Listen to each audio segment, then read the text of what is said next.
Okay, please welcome our drivers then from left to right. Mitch Evans from Jaguar TCS Racing, Norman Nato from Nissan Formula E, and Jean-Éric Vergne from DS Penske. We'll start with you, Mitch. As the reigning Monaco winner from last year, you must come back to this paddock with some pretty fond memories. Yeah, look, I think it's my favourite, race week of the year. Even before last year, I've always loved to race here. It's a special place. It's great that Formula E can come here. So yeah, to come back as the reigning winner is a good feeling. Finally got it done last year, but I obviously have two cracks at it this year. So hopefully we can, turn around our kind of awkward starts to the season and get some points on the board. It has been a tough start to the season. Obviously, there was the win in Sao Paulo and then no points since. How do you keep the faith when things aren't going your way? Because Formula E is very unpredictable, and past champions have shown that you can go a stretch without points but still win a championship. I think it's exactly that. You just know it's unpredictable, and there is, every chance that you can turn things around. I've done it. Like the last few years, I've always kind of been on the back foot at this stage of the season and turn things around. It's not the way I want to do things, and I was hoping after Sao Paulo I'd be in a different position than I have been in the past, but it's not been the case. So yeah, it's been frustrating, but it's still relatively early in the season.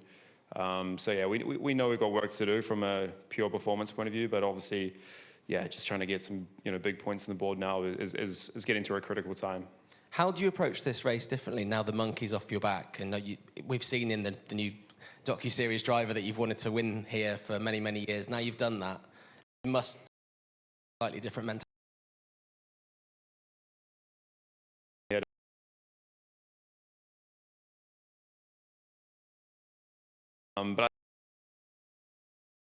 But we got the pit boost, and we got 2 races this time. So the second race will be a bit more similar to how we've seen in the past, but obviously with the pit boost, it's changing the dynamic of the racing quite a bit.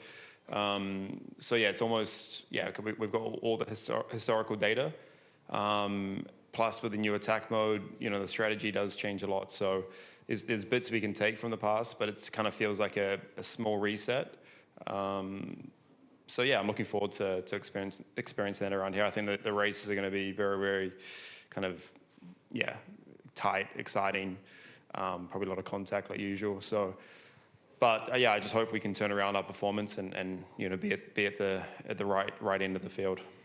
Nice, thank you very much, Mitch. I'll move on to you, Norman. You won here in your junior career. What would it mean to you to win here in Formula E?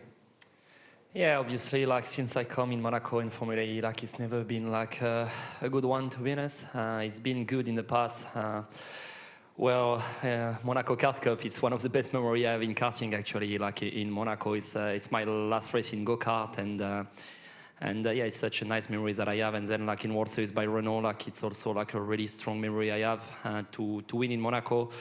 In any series that you're competing here, it's always kind of a dream to be standing on this podium. And the same weekend, it was Jules scoring his first points in Formula 1 as well. So that's why it's one of the best memories I would say I have in my single-seater car. And yeah, now Formula E, for a few years I'm trying, but so far, yeah, didn't really work out. So hopefully this weekend. Well, you actually crossed the line first last time in Miami, but obviously the race victory was taken away from you with that penalty. How do you look back on that, and how do you come into this weekend? Because huge positive surely outweighs the negative.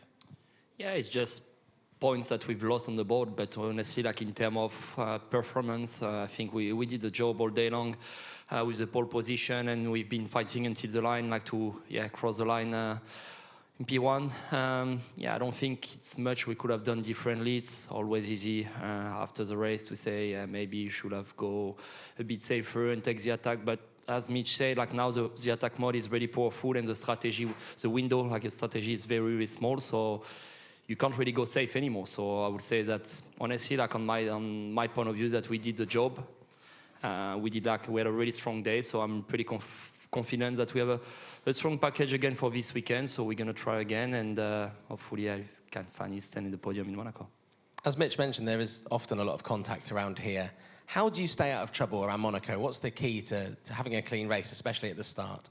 That's a good question. I'm normally like in the contact in Monaco, so so far I can't really answer. So the answer is avoid Norman. Yeah, lap 2 I did a front wing last year, so yes, maybe not the one to ask. Maybe ask Mitch or Jeff, but yeah. Okay, thank you very much. I'll move on to you, Jeff. You also won here on your way to your second Formula E championship. How important is scoring big points right now in the championship challenge that you want to mount this year? I mean, the points are important at any stage in the season. Obviously, here being at the Ball Weekend, you really want to perform well. We're kicking off really, the heart of the season with a lot of races going. So ideally, you want to have some momentum as well. I mean, momentum in that championship is very important, and it would be nice to flip things around and have 2 strong races. We're expecting 2 very different races as well with Pit Boost on Saturday. How are you expecting to factor Pit Boost into your strategy? Well, I think the reality is that no one really knows. We're going to see different strategies. I don't think anyone knows which one is actually going to work, because you have to take in consideration the external factors such as full course yellow, safety car, red flag.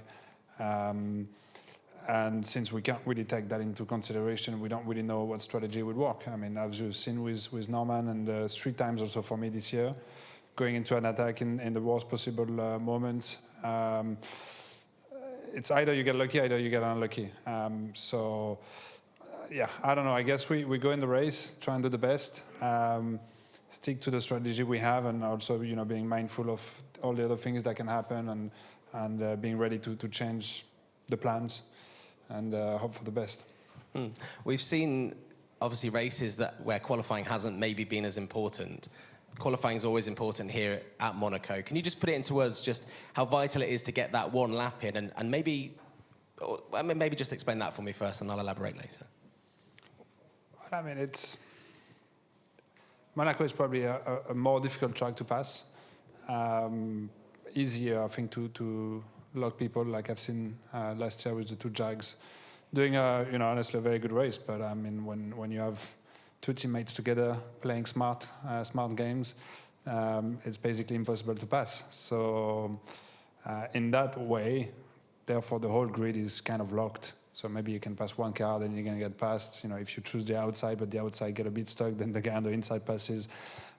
So in that way, it's very important to start in front to basically optimize your chance of having a good result in the end. And being in the position that the Jags were in last year, to be in position to control the race, not suffer from it from behind. It also helps you stay out of the way of Norman Nato. Would you say that you would avoid Norman? Does he like a bit more? I mean, he asked the question. Does he like a bit more contact out of all the drivers you race against? No, I think Norman has been okay. I mean, there are some drivers clearly tiny bit dangerous. I mean, I won't give any names, but yeah, there are some drivers you know that you got to watch out, because they probably have only half a brain connected when they race. Okay, we'll leave that there. And if anyone wants to ask a question in the room, you're more than welcome to ask which names they are. Nick Golding from Racing News 365. Questions to all 3 of you. Earlier this week, the FIA president released a statement saying that he'll be considering making changes to the rules against swearing. What are your general thoughts on this? Because obviously when the rules were introduced, it was pretty clear what everybody thought.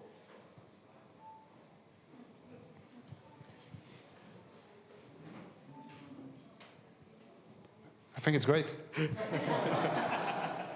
think we're all too scared to talk. Let's see what those changes are, if they come through. But I think there needs to be changes from the recent changes, because they're far too aggressive in my opinion. But yeah, I don't even know what I'm allowed to say and what I'm not allowed to say nowadays. So it's say that some driver might end up broke at the end of the year. maybe me. No, I don't know. But it's I know what you're thinking about. Yeah. Norman, nothing. Nothing to add. Okay. See what it does to us? We get scared. A question for Mitch.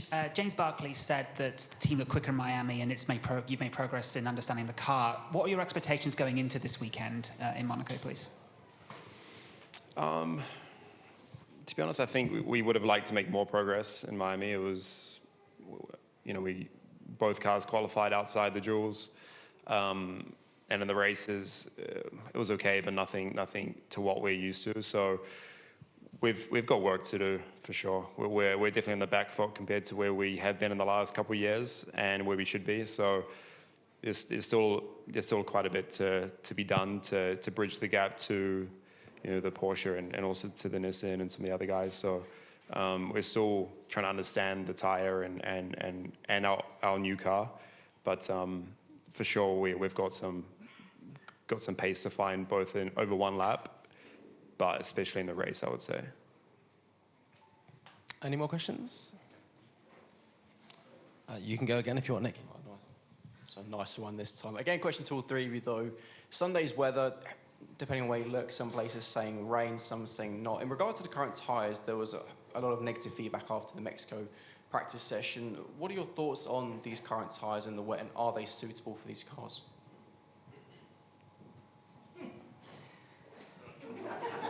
Really popular today, Nick. Again, I don't know what we're allowed to say. Look, for sure, I think it's no secret that the tyre is a lot more difficult in the wet compared to the previous tyre. In the dry, it gives us more performance, but for some reason, the wet, it's a lot more difficult. So, I would say they're tricky. No? Tricky. Yeah, really tricky, yeah. But I don't know what the solution is, to be honest. So, yeah, it was quite an eye-opener when I first drove the tyre in the wet. So, it could be exciting for you guys if it is wet in the race. Less for us, but more for you guys. Anything to add, Norman?